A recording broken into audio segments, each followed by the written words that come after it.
Welcome to the second of our seminars during the Olympics here in Paris that the Swedish Olympic Committee are arranging. This is going to be a very special seminar and very important seminar. We have 4 seminars and they're all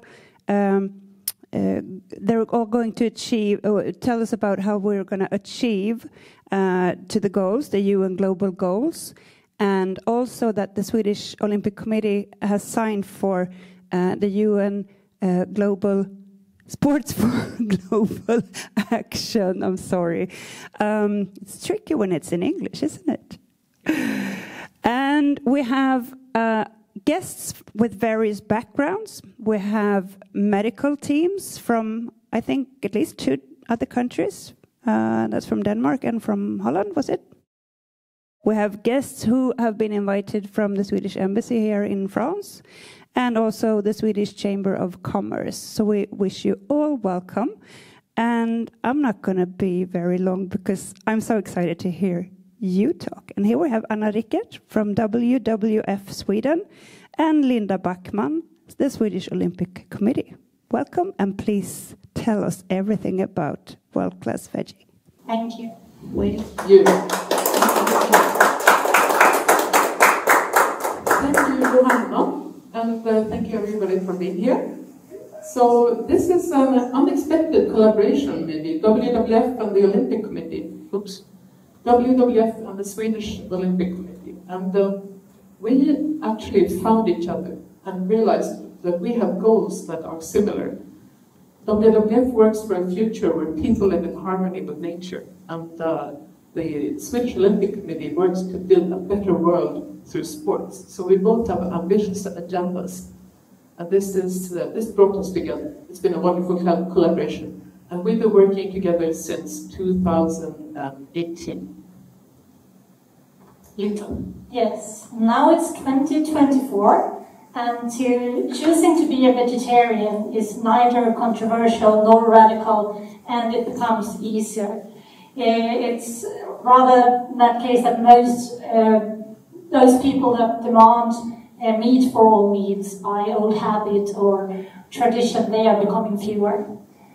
To train hard is associated with different nutritional challenges than public health. And as a nutritionist within sports, I work with these challenges on an everyday basis.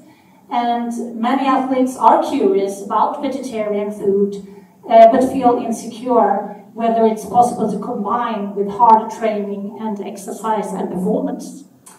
On the other hand, there are athletes who have switched to a plant-based diet without proper knowledge, and we need to guide those athletes how they can continue to be vegetarian if they want to, without compromising with performance.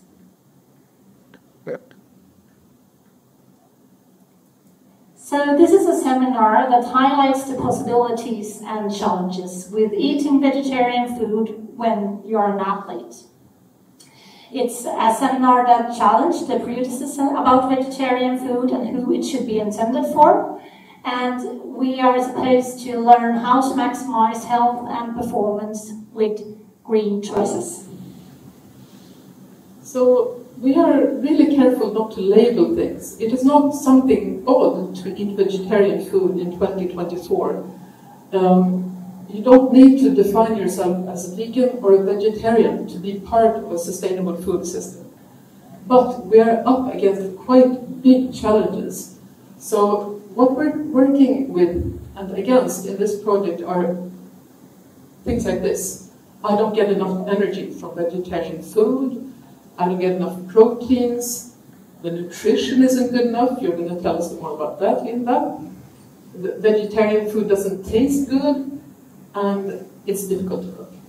So there are quite a lot of myths out there about vegetarian food for athletes, and we work to dismiss those myths and to address the real challenges, because there are some real challenges to be addressed. So Linda, maybe we can check this. I'm going to start off to tell you a bit about the planet and why this is necessary. And we in WWF work with the planetary challenge. for food. I should have told you from the beginning, I'm the senior expert in sustainable food at WWF, and this is what I do on an everyday basis, to talk about how we can transform the food system. So we today live as if we had 4 planets of one planet, and this needs to change. And I mean, one of our Olympic ambassadors in the project, Hanna Öberg, put it so well. She says there's no meaning being world-class because there's no world to live in. This is really, really a strong sentence, and it came from her out of knowing what the challenges were and her mental process in the project. As you probably know, we are close to a climate right now. We're moving quickly towards increased climate change that poses a fundamental threat to people, places, and species. This is well known by now and well founded in science, but it's actually a dual crisis. We're also seeing a crisis for biodiversity.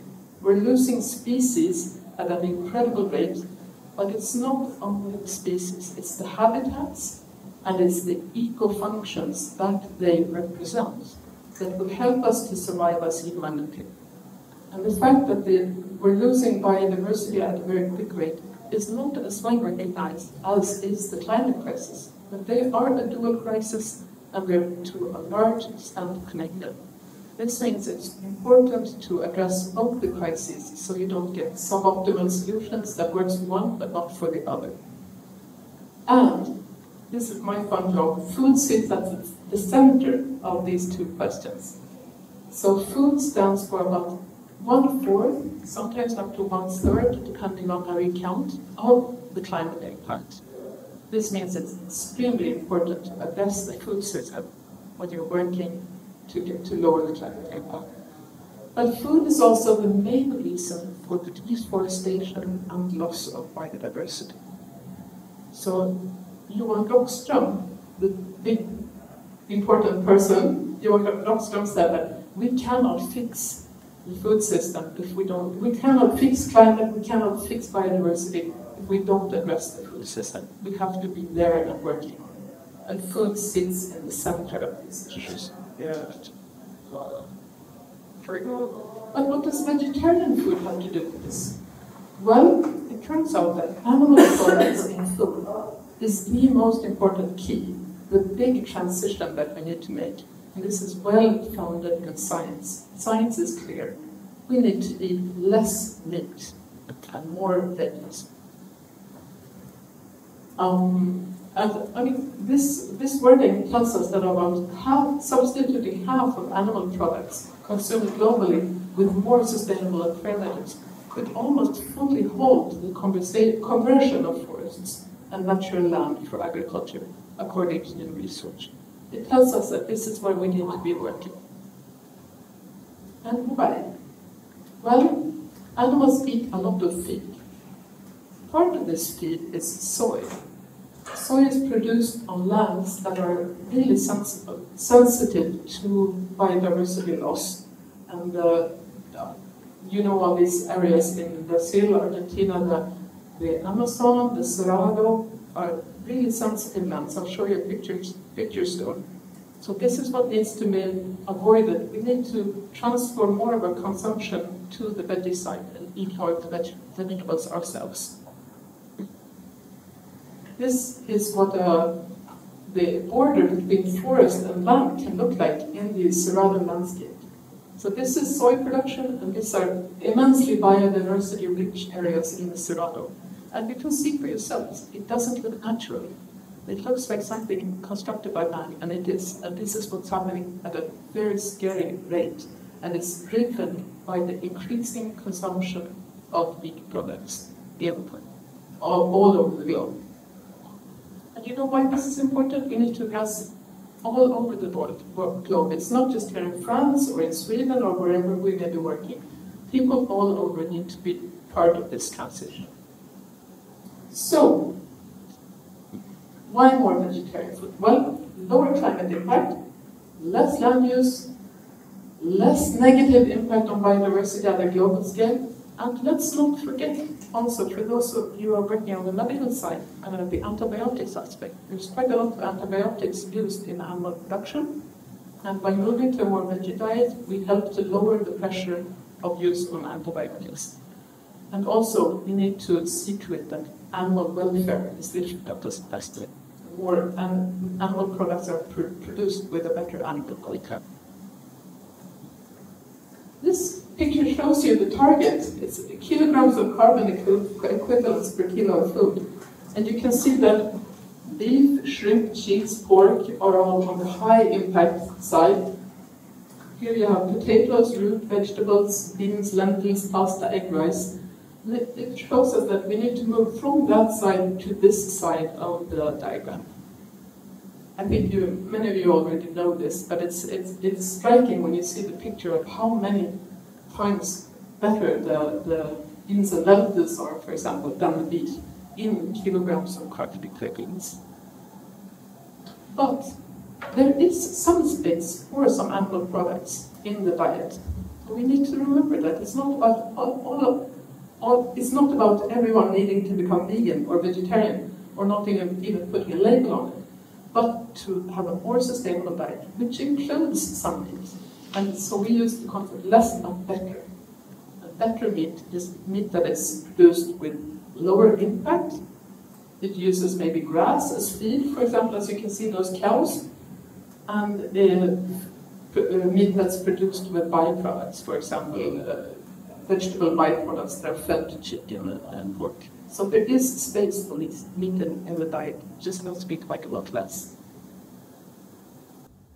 So now I want to share give the word to Linda, who's going to tell us what happens in the body.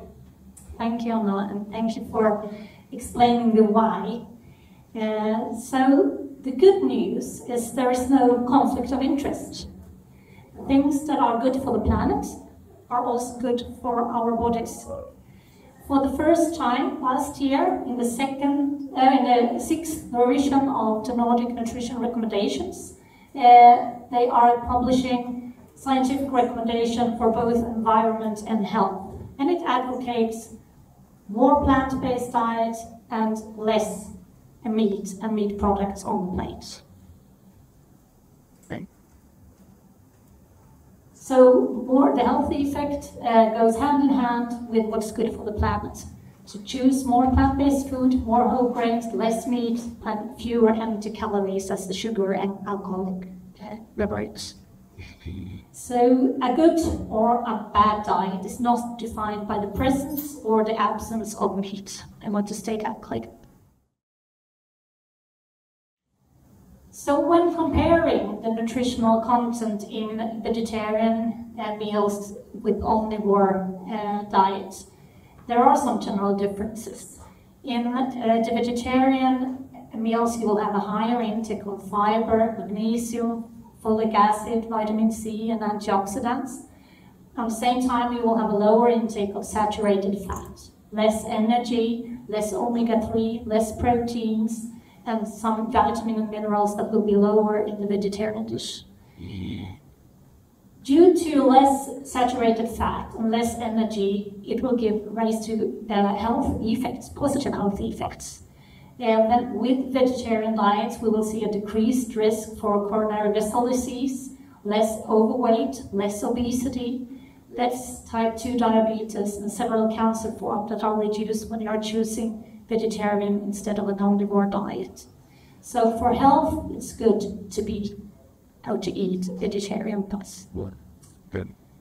However, there are some nutritional challenges when it comes to vitamins and minerals, when it comes to protein and energy when you are an athlete. Because as I stated when I started this, to be exercising a lot, it brings to different nutritional challenges than public health. So, exercising people shouldn't follow dietary advice intended to prevent diet-related illness in the general sedentary public. It's different nutritional challenges when you are spending a lot of energy and when you need to eat to perform than just in order to stay healthy. On a public level, we are eating too much sugar, we are sitting still too much, which give several complications. In Sweden, over 50% of the public are overweight, and that gives us a lot of ill consequences like coronary heart disease and diabetes, as that are well known. On the other hand, with my classes, I meet a lot of athletes, a lot of people that are exercising a lot, that in order that they want to be healthy, and they are following the advice that are aimed for the general public. And they are having different illness related to having too few calories, that we will discuss more. So eating a plant-based diet as an athlete isn't possible. To restrict your diet, for whatever reason you do that, will give rise to nutritional and practical challenges. You need to focus not only what's taken away, but also what you add. So you can't take the lunch plate and remove the chicken here and resulting in this plate, then you will have difficulties and you will have nutritional deficiencies. You need to put focus on what you add instead. I want to state that being a carnivore is no guarantee for good nutrition. To eat vegetarian won't automatically improve or impair your performance. It's not like meat is a necessity or a guarantee for a good diet.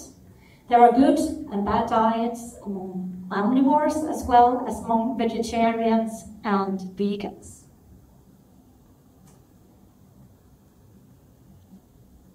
The vegetarian diet gives less energy, and that's one of the explanation about the health effect that can be seen on public health level.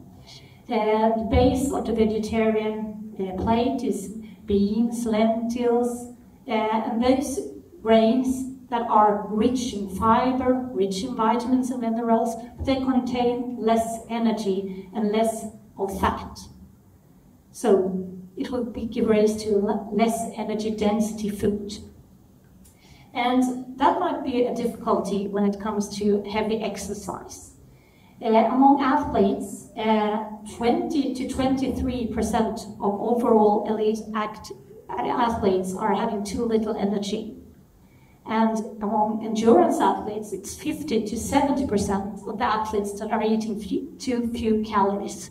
And one of the main explanations for that is that they are choosing low energy density of their food. The food that they think are healthy. The whole grain, the beans, the lentils, the vegetables. Rich in fiber, rich in water, but low in energy. The same food that will explain the health effects seen on a public level will cause difficulties for the athlete. So we need to focus on add energy if you are choosing vegetarian meal as an athlete.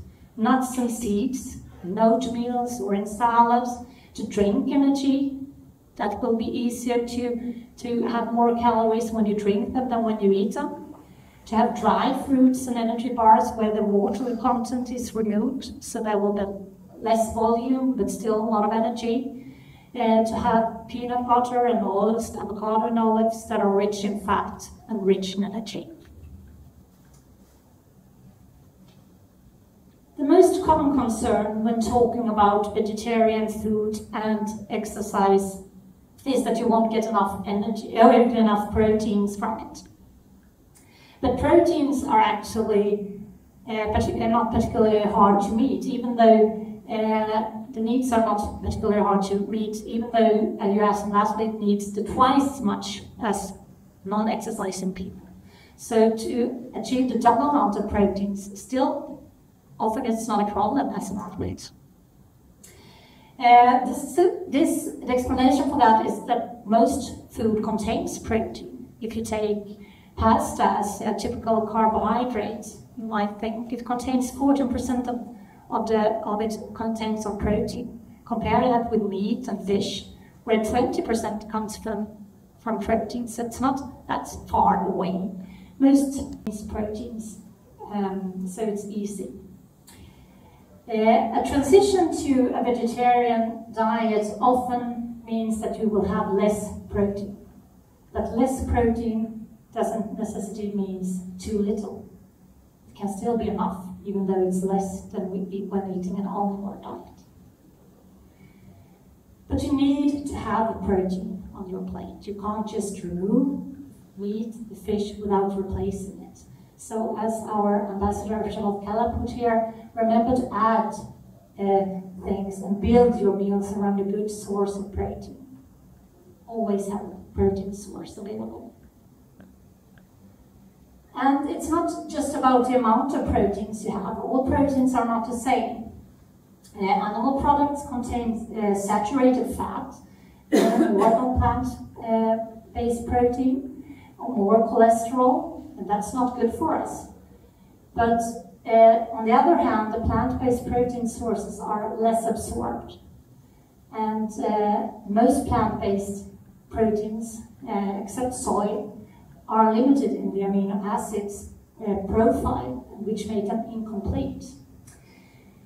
Proteins are built out of amino acids, as you can see up here. It takes about 20 different amino acids to build proteins, and within the animal products, the animal protein sources, all the amino acids are represented.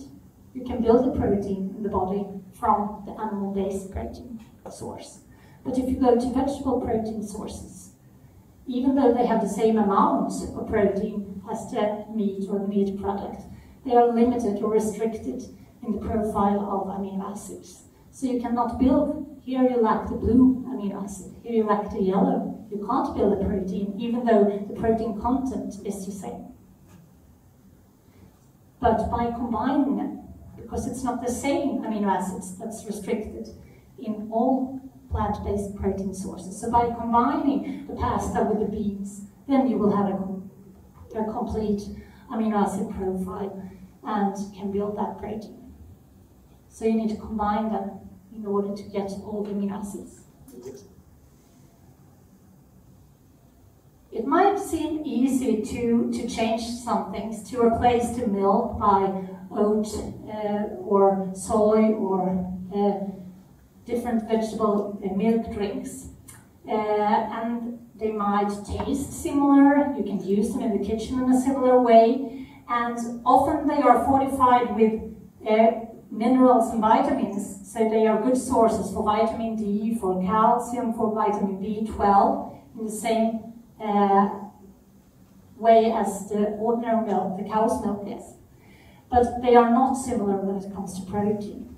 So you can't have the same amount of protein. This is how much you need to drink in order to get just 2 grams of protein. And this is the cow's milk, and soy is not so much more, but on the other vegetable sources you see that you need to drink a lot more in order to have the same amount of proteins. So even though they are similar when it comes to vitamins and minerals, they're not similar when it comes to protein content. Iron. Iron is the most common nutritional deficiency in the general public and also within sports. And since it's a necessity for oxygen transportation, suboptimal levels might affect athletes more than it will affect the general public. Iron is represented in most foods, but here you see how much you need of different sources in order to get a quarter of the needs of a woman. So you need a lot, but it's represented in a lot of different meals. And animal sources in general contains more iron and is better absorbed than from the vegetable sources. However, by adding vitamin C, like to have some citrus, or to have some juice, or to have vegetables that contains vitamin C, you can increase the absorption of iron from vegetable sources. While coffee, tea, chocolate, and milk will inhibit the uptake of iron from vegetable sources and from animal sources. Calcium is another difficulty because calcium, we have around 1.5 kilo in the body. It's the most represented mineral in the body. And about 75% of all the calcium we are eating are coming from milk and milk products. So vegetarian calcium sources, almonds, beans, nuts, tofu, and dark leaf vegetables are good sources from the vegetarian kitchen. Vitamin D, days like this in Paris, you can get a lot of vitamin D from the sun. And from the vegetable sources, it's just mushrooms that will give you vitamin D. So you find a lot in milk, in egg, in fatty fish, where you will have a lot of vitamin D. And you can also have it in fortified products like oat milk, for example. Then you will have vitamin D there. But otherwise, it's just mushrooms that contains vitamin D from the vegetarian kitchen. So you need to choose fortified products. You need to spend time outside, and in the winter, especially up north, you need to take supplements, especially if you are restricting those other examples here that are containing a lot of vitamin D. And vitamin B12, that is a necessity for cell division and the formation of red blood cells and the nervous system. That's not represented in the vegetarian kitchen at all. So if you eliminate all meat and meat products, all animal products, you need supplements or fortified products of vitamin B12. So what does the science say about performance and vegetarian food? There is not much, I should say there isn't much science, but the science that's there is clear that eating vegetarian can neither claim to improve nor impair performance. In some studies there we can see a benefit of aerobic performance while not compromising strength performance when you change from omnivore to becoming a vegetarian. It's all about how well your nutritional needs are met. And as I stated, good or bad diet is not defined by the presence or the absence of meat. So the practical advice: put focus on what you add, not just what you remove. When you can't just take away the meat, just take away the fish, you need to add something. The beans, the lentils, the whole grain, the nuts, the seeds that are really good protein sources. Combine different protein sources in the plate in order to get the whole spectrum of amino acids, so making it possible to build enough protein. Use supplementation or fortified products in order to get enough iron, B12, calcium, vitamin D. And last, but maybe the most important thing, eat enough energy, because otherwise you will lose muscle mass, not due to too little protein, but due to too little energy.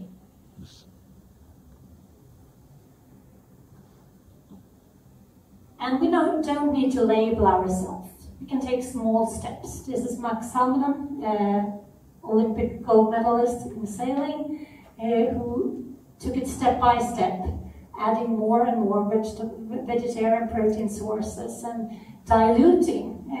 He told us that he was having this minced meat sauce that he replaced half of the meat with beans, for instance, to take a little step at a time. And we sent out a questionnaire in 2021 within this project to all the Swedish Olympians since Turin 2006. And most of the Swedish Olympians define themselves as omnivores. Only 6% define themselves as vegan or vegetarian. And the most frequent reasons for not eating vegetarian more often are they are lacking inspiration and knowledge. Because they state that a majority of them would like to eat vegetarian meals more often, and if they had enough knowledge or inspiration. And that's what we wanted to focus on within this project. So we served meals in fields for the athletes. We have had over 300 days during these years, during training competitions and camps, where we have chefs who've been trained within this project to serve a nutritional and good tasting vegetarian food that will meet all the challenges that you might have as an athlete. We wanted to inspire them and let the athletes try something new, and we wanted to listen in how they felt about it, their experiences, and their resistance and difficulties that they might have with this, so we can guide them further. And we will listen to one of those chefs and one athlete to see what they have to say. Okay, so now we're going to hear some more from one of our absolute stars, and this is Tom Forsberg. He's one of the chefs that has been trained in the project and has been out serving his meals in the field. Tom, really happy to have you here. So the first thing we want to know is, what did the athletes actually say? I mean, give us the honest truth. What were you met with when you came up there and serving them the vegetarian food in the project? They were pleasant surprised by how delicious it was, and many of them want to have the recipe to cook on their own. And I can say that it wasn't the athletes that was maybe against this a little bit, but now I'm not gonna unfriend me with the coaches, but sometimes it was that. So they were really happy about everything, and sometimes they didn't know it was vegetarian food. I fooled them once in the golf, I think you were there, Linda, in Phoenix. And they were, we did the lasagna, I think. And they were like, no, this cannot be vegan. It is. And I thought it was meat, actually. So that's, it's great. It's easy to, to work with this. And I mean, Anna, you and me, we were up at Charlotte. Yeah, we were cooking together with one of the largest Olympians in the winter sports, Charlotte Kalla. So she's a vegetarian, and she kicked the ass with the whole world. So that's, yeah. But you have some insights also in how this worked out practically. I mean, you had some challenges when you went abroad to find the food, right? Could you tell us some more about how this works when you're working globally? Yeah, it's a little bit problem because in Sweden we have a lot of different things, and we have really good things. And in some countries, and it can be a little problem, but I mean, if you have the book, which you should write on English and give away, but you can, I mean, tofu is all over the world, so that and a lot of other things you can work with, and that's no problem. You can easily do a meal for 50, 100 people. That's great. Are there any other insights that you want to share? For example, what were their favorite dishes, or any other messages you want to send to the people who are listening now? It is just try. It's that, because some of the people that don't think that it's not good, or you don't have to eat meat as that much. Just if you have the courage to try and eat the vegetarian food, I mean, it's really great. It's really great. So don't be afraid. Try it and eat it, of course. That's good. And the last question then. you know quite a lot about this because you have been trained in the project, you have an interest. What would you say? Would you say that there's a need for more training of your colleagues in the other Olympic teams or restaurant chefs or abroad? That is, I can tell you, I've never been a vegan cook or vegetarian cook, not cook. But I learned so much from this book and so much from around the world and just, cook everything. So the thing is, you don't have to be afraid. Try it. That's the same for the cooks, chefs. Just try it. And you're going to fix it, I promise. That's a very good signal. Thank you, Tom. So the book that Tom was talking about is this one. It's called World-class, and it's in Swedish. So some of you might not be able to read it. But we made an English folder that in a PDF format, which you can take a look at here, and we'll also share it in the with follow-up materials. And this tells about the results of the project. So it's Linda's nutrition, my environmental aspects, and also some practical aspects that we added to make this easy to use. Because we saw that there were practical obstacles, we had a chef write that part. So please take a look afterwards. And this is just to fill in what Tom said also, that the questionnaire was handed out to the athletes after having this chef visiting, and all of them were satisfied with the taste of the food. And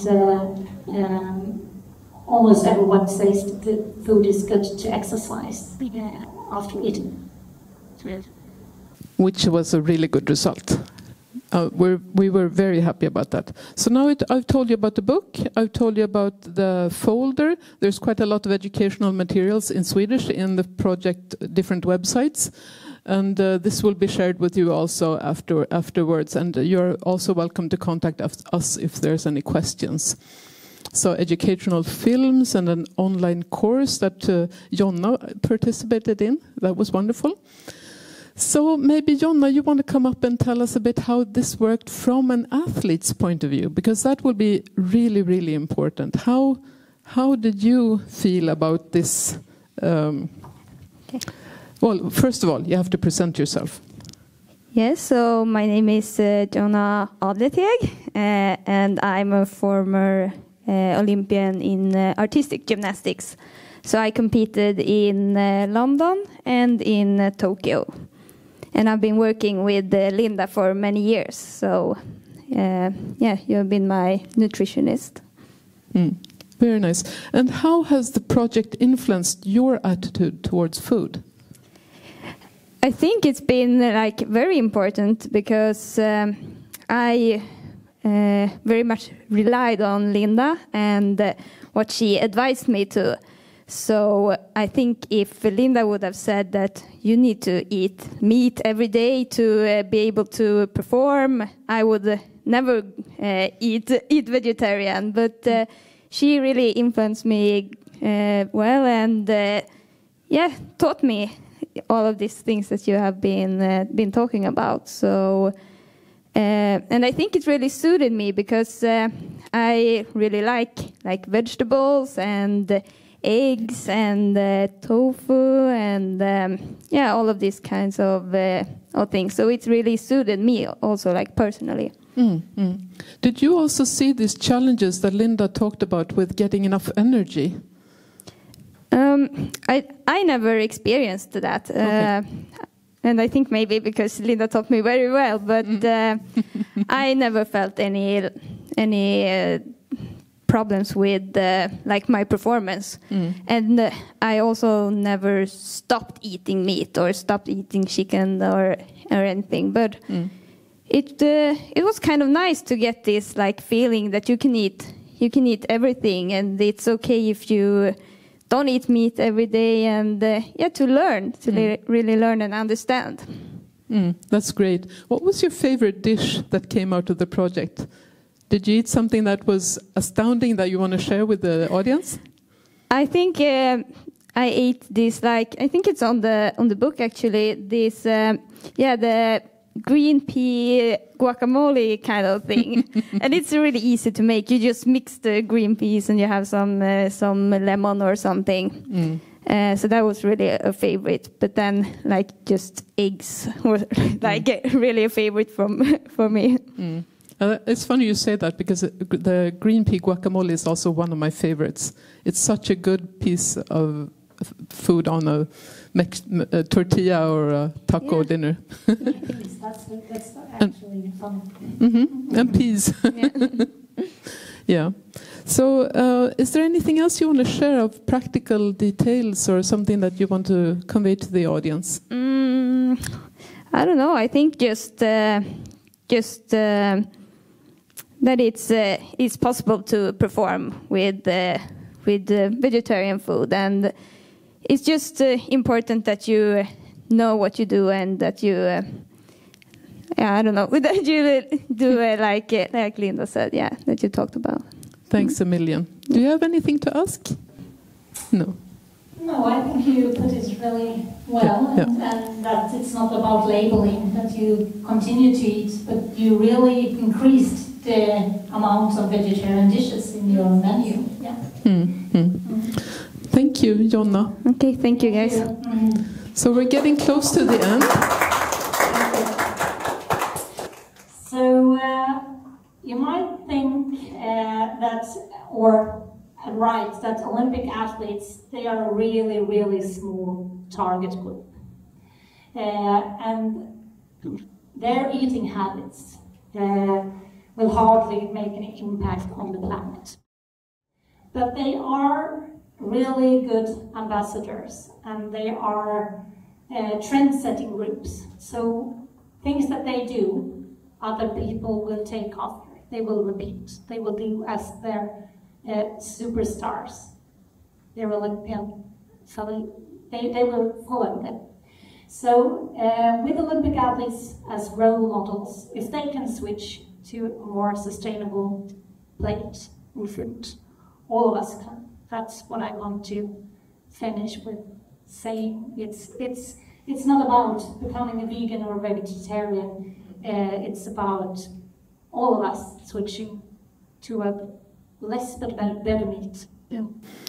Great, thank you, Linda. And now we have reached the end of what we're going to speak about, so we wanted to open up for some questions. So first of all, we'd like to ask you in the audience here in the Sweden Arena if you have any questions to ask to us or to Jonna or to Tom, who's still here, I think, maybe. Anything you're curious about to deliver on more planet-based diets? Hello, thank you. I had a question maybe about the long term and if there is already some information about the resilience, injury resilience, about getting so much fiber. The long-term effects, then I assume that you mean if you are removing animal products completely, meat and meat products completely. As long as you replace and would get all the nutrients, there is no difference. But there are more osteoporosis, more lack of minerals in the bone if you are choosing vegan or vegetarian diet. They are more fragile if they not replace and get enough calcium, for instance. So osteoporosis, when overweight and coronary heart disease is less represented among those eating vegetarian diets, osteoporosis is more common among those eating vegetarian diet. But when they replace and use fortified products or supplements with calcium, the risks are equivalent. Yeah, and you need to meet the energy needs, and that's hard. It's much harder with the vegetarian diet. But as long as you do that and reach all the nutritional guidelines, you will have the same. Yeah.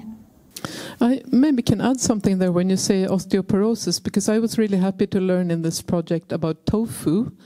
There are quite a number of recipes on tofu, and tofu, you said, was also a good calcium source. So that was interesting. Yeah.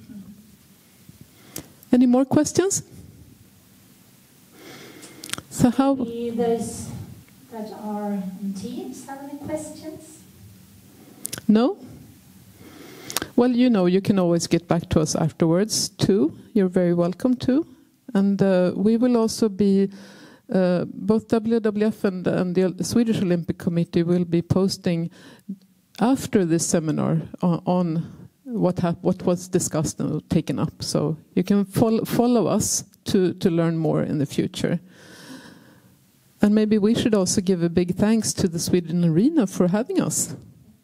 Thank you. It's been wonderful, and we're looking forward to spreading the word and talking to more Olympic committees and Convincing more people. Yeah, convincing more people. So is there anything else we want to say? No, for those who are present here, there will be food served upstairs, so you can taste as well and see if you're not convinced now, maybe you will be after tasting this.